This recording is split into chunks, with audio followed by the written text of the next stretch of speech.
Maintaining good relationships is often said to be important, yet building truly positive connections can be challenging. This is a story that made me reflect on human relationships. My name is Michael. I used to work as an office worker at a major corporation. I've always been told I'm earnest. Indeed, whether it was studying or sports, I was the type who took everything seriously. This didn't change even after I became a working adult. As a result of my diligence since joining the company, my superiors appreciated my work. Perhaps because of this, I found myself among the fastest to advance in my cohort, even being referred to as a potential future president of the company. However, there were other employees who were also my rivals, so I couldn't afford to be complacent. I continued my work with humility and diligence. Then one day, I was suddenly called by President Johnson. I had no idea what it was about. Why was I called? Did I do something wrong? I thought. Worried, I headed to the president's office. Upon entering, President Johnson greeted me with a friendly smile. It seemed I wasn't going to be reprimanded. "What can I do for you today?" When I asked, he took out a photo. It was of a beautiful woman. "This is my daughter, Emily. She's of marriageable age, and we've been considering her prospects. We're thinking of you, Michael, as a potential partner for her." Me. "Yes, you're earnest and trustworthy.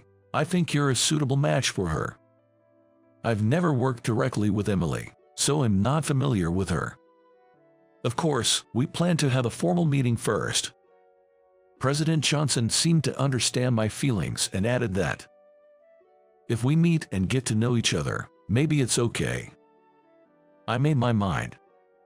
Understood, then, please let us have this meeting. I'd be lying if I said the idea of marrying the boss's daughter and possibly becoming the next president didn't cross my mind. But it was also true that I wanted to see Emily's character before deciding on marriage. On the day of the meeting, our conversation flowed naturally. She was a bright woman with a wealth of topics, and I never grew tired of being with her for long periods. She was also constantly considerate of whether I was enjoying myself. I was impressed by her. I thought I could indeed marry this woman. After the meeting, I shared my thoughts with President Johnson. His face lit up with a smile. "That's great to hear. Emily also seems to have a good impression of you and is open to the idea of marriage." Following that, Emily and I went on several dates. With each one, our relationship grew stronger and marriage became a serious consideration. Finally, during one of our dates, I proposed. "Will you marry me? I promise to make you happy for the rest of our lives." When I presented the ring, Emily responded with a happy face. "Yes, I look forward to it, thank you." From the meeting to marriage, everything proceeded smoothly. After our marriage, the way other employees looked at me changed. I often heard that I was a shoo-in for the next president. Indeed, President Johnson himself told me directly, "I'm considering you for the next president." I made an effort to maintain a good relationship with him. Within the company, we became close enough to casually exchange words when we met. Still, if I make any mistake, I could potentially lose the opportunity of the president. I became even more serious about my work than before. Thanks to that, I was making steady progress and achieving unprecedented rapid promotions. My salary increased, and everything seemed to be going my way. Things at home were also going smoothly. Emily was an incredibly capable woman, managing household chores flawlessly. Especially her cooking skills were impeccable. She served delicious homemade meals for dinner, and on work days, she prepared homemade lunches for me. Since I also enjoyed cooking, I would sometimes make lunch for her in return. Shopping for groceries and cooking together on days off became our routine. Cooking side by side in the kitchen was enjoyable, and the meals we made together tasted better than usual. It was a happy married life. As our first anniversary approached, Emily mentioned she wanted to go out for the weekend. I want to attend a fan club event for my favorite idol with Julia. It's an overnight event, so I'll be away all weekend. Is that okay? Julia was Emily's close friend from her student days. Since starting their jobs, they hadn't been able to meet often due to busy schedules. Emily always worked hard at home and at her job. I thought it would be fine for her to take a break. Sure, have fun. Thank you, I'll be off then. As the weekend arrived, Emily left with a spring in her step. Feeling a bit lonely at home by myself, I decided to go cycling. I rode my bike to the next town, and after a while, feeling thirsty, I stopped by a convenience store I found. As I was waiting in line at the register with a sports drink, a woman approached me. "Aren't you Michael?" It was Julia. "Julia, aren't you supposed to be with Emily at the Idol fan club event today?" She was just as surprised. "We didn't make any such plans, and there's no fan club event. There must be some mistake." Then where could Emily be, and what could she be doing? I became restless. Waiting anxiously for Emily's return, she finally came back late at night. "Sorry, I got carried away talking with Julia." Emily told a blatant lie. "That's a lie. You couldn't have been with Julia. I ran into her at a convenience store in the next town, and there was no fan club event, right?" Confronted, her face turned pale. "Where were you really? Tell me the truth." Emily made various excuses, like she was at another friend's house or went back to her parents' house, but when I said I would call them to check, she quickly admitted those were lies. She must have had a serious reason to lie and hide things to this extent. The word affair crossed my mind. What were you really doing? You weren't having an affair, were you? After persistent questioning, Emily finally seemed to resign herself and sighed. "Yes, that's right. I went on a trip with Scott." "That's unbelievable." I was shocked. Scott was a male colleague at the same company, one of my rivals for the president's position. He had always performed well, but recently, he had been rapidly achieving success by acquiring new clients. I, being in the marketing department, didn't have a close relationship with Scott since we were from different departments, but I always kept him in mind as a rival. It's unbelievable that such a seemingly serious person would have an affair with a married woman. "Let's discuss what to do from here on out," I suggested, but Emily coldly brushed me off, saying, "It's too late now, let's talk tomorrow with Father and Scott involved," and quickly retreated to the bedroom. The next day, Emily, Scott, and I gathered in the president's office. Given the circumstances, there was a heavy atmosphere hanging in the air. After I explained the situation, President Johnson's expression turned grim. "Emily, is what Michael says true?" Suddenly, Emily began to cry bitterly. "He's lying. I'll tell you the truth now." "What truth? Isn't everything I said the whole truth?" I thought. Wondering what she would say, Emily began to make an outrageous claim. "The truth is, I've been subjected to emotional abuse by Michael." "Wait a minute, don't make up nonsense." As I raised my voice in shock, Emily pulled out a notebook from her bag. "The one making things up is you. Everything you've done to me is written in here. Scott was just helping me because I had nowhere else to turn." Scott also chimed in. "I've heard from Emily. You got mad at her for hours just because she burnt the side dish in your lunch, and on days off, you forced her to practice cooking." "That's a lie. Emily and I enjoyed cooking as a hobby, and we cooked together on our days off. She seemed to enjoy it too." I never lectured Emily for long hours, let alone got seriously angry with her. Being accused of such things was outrageous. "President Johnson, please believe me," I pleaded with gestures and all my might. However, he looked at me coldly. "Emily isn't someone who would lie like this. Scott has proven himself and is entirely trustworthy. It seems you're the one lying." "Please wait. I have achievements just as significant as Scott's, not to mention the trust I've built with you over the years." Don't be stubborn. It takes a long time to build trust, but it can collapse in an instant. Lately, Scott's performance has surpassed yours. President Johnson looked at me as if I were something vile. You'll have to divorce Emily and leave the company. I'd sue you if I could, but I'll let it slide if you quietly step down. I wished I had evidence to back up my claims, but unfortunately, I had none. In the end, without anyone believing me, I had no choice but to accept my fate without protest. Having been betrayed by those I trusted, my spirit was broken, and I lost the will to fight.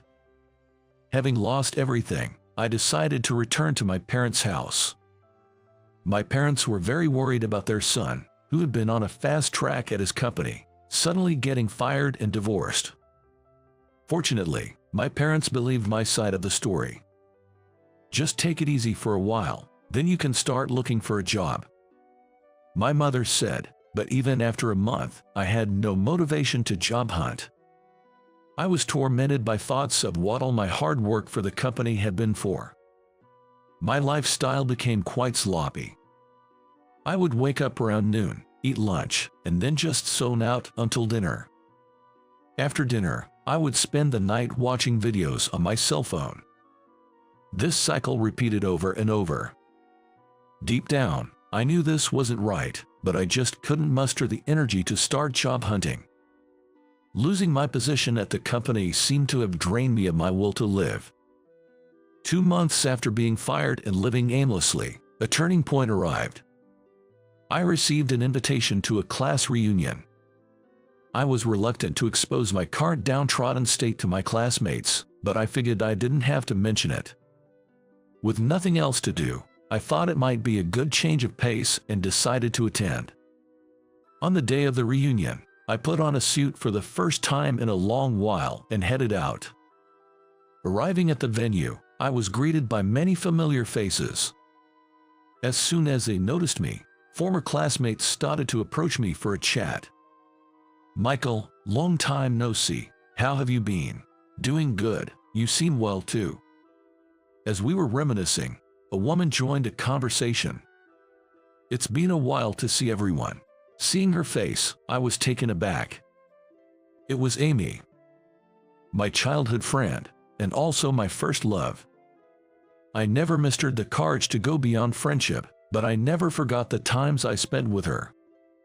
Her family owned a small restaurant, and she loved cooking, which is how we got along so well. I heard she had taken over the restaurant now. "Amy, it's been a while. How's the family restaurant doing?" When I asked, her expression clouded over. "I'm still running it, but sales have been declining, and recently, a skilled chef decided to leave. If things continue like this, we might have to close down." She seemed certainly troubled. Then, one of the classmates mentioned Michael used to be good at cooking, right? Others recalled, "That's right. During home economics cooking classes, it was really helpful to have Michael around." Hearing this, Amy's face brightened. "Michael, I know it's a lot to ask, but would you work as a chef in our restaurant, please?" Seeing Amy repeatedly asking me, I made up my mind. She was in a pinch, and I was looking for a job, so there was no reason to refuse. "All right, I'll do it. I was actually looking for a job anyway." "Thank you." Amy beamed with happiness. And that's how I started working at her restaurant. I finally managed to pull myself out of the rut of aimlessness. Becoming a chef was challenging at first. Cooking for paying customers is different from cooking as a hobby. The taste, of course, had to be top-notch, but the presentation also had to be appealing. I practiced repeatedly, and when Amy finally gave me the green light that my dishes were good enough to serve at the restaurant, I was thrilled. However, delicious food alone doesn't guarantee a thriving restaurant. Proper promotion to the public is essential. And that was something Amy's restaurant lacked. Using my previous marketing experience, I began attracting new customers. Utilizing social media for promotion turned out to be successful. The restaurant, previously popular with an older clientele, started attracting younger customers. including some from outside the region. Sales tripled, and the restaurant's financial situation improved significantly.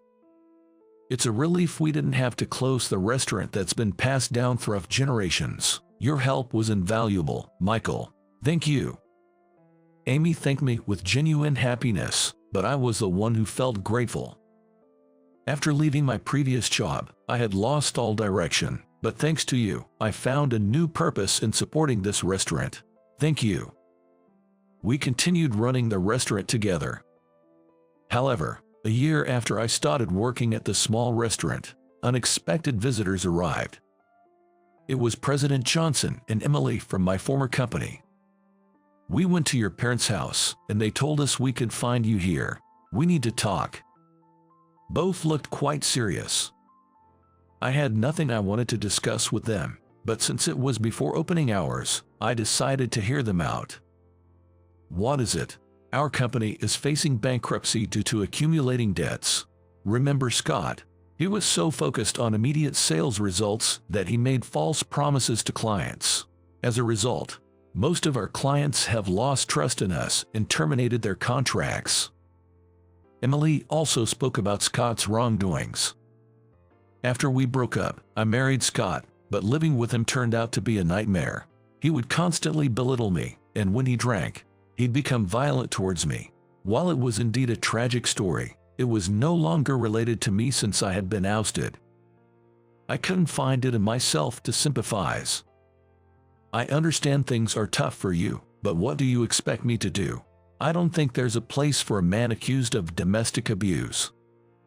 Despite my sarcastic remark, both of them offered ingratiating smiles. We had considered Scott for the position of the next president, but there's been concern about putting someone like him in charge. Instead, many are advocating for you, who has always been diligent. We want you to come back. Your innocence has already been proven. Scott confessed everything. It's too late for your proof now. I responded with anger, and President Johnson and Emily deeply apologized. We truly regret what happened. The salary at our company would be much higher than this small restaurant. Please, come back to us. I was out of my mind to do what I did. I'm sorry. Surely being a president is better than working here, right? I couldn't accept their apologies. This small restaurant was something Amy cherished and inherited. Calling it petty or this place was unforgivable. Their true characters were clear to me now. I find fulfillment working here. I have no interest in the position of president or in neither of you, so please leave. Even as I firmly declined, they persisted for a while, mentioning better pay and a prestigious position, but eventually gave up when they saw my resolve. As they left, they even insulted me, saying they had misjudged me and didn't realize how small-minded I was. They were never sincere in their apologies. It was all just an act to persuade me. It was indeed the right decision not to go back to such people. After they left, Amy came over, looking relieved. Sorry, I couldn't help but overhear. I'm so glad you're staying with the restaurant. I enjoy running this place with you. No job offer could make me leave. I smiled warmly. She also said, "Thank you so much," and returned my smile with one of her own. Later on, President Johnson's company couldn't regain the trust of their clients and went bankrupt. Rumors were that President Johnson and Emily had fled in the night and were now living quietly in a rundown apartment. Scott, having lost his job and separated from Emily, he was not only struggling to find new employment but was also burdened by gambling debts. His downfall was the result of his dirty tactics to ascend to the presidency. Meanwhile, Amy and I continued to successfully run the small restaurant. We get married last year. This time, it was a union of pure love, devoid of any ulterior motives. We were blessed with a child, expecting a boy soon. There were moments of uncertainty, but I'm glad everything worked out in the end. Life will surely bring more challenges, but I want to cherish my relationship with Amy, who stood by me, and our son.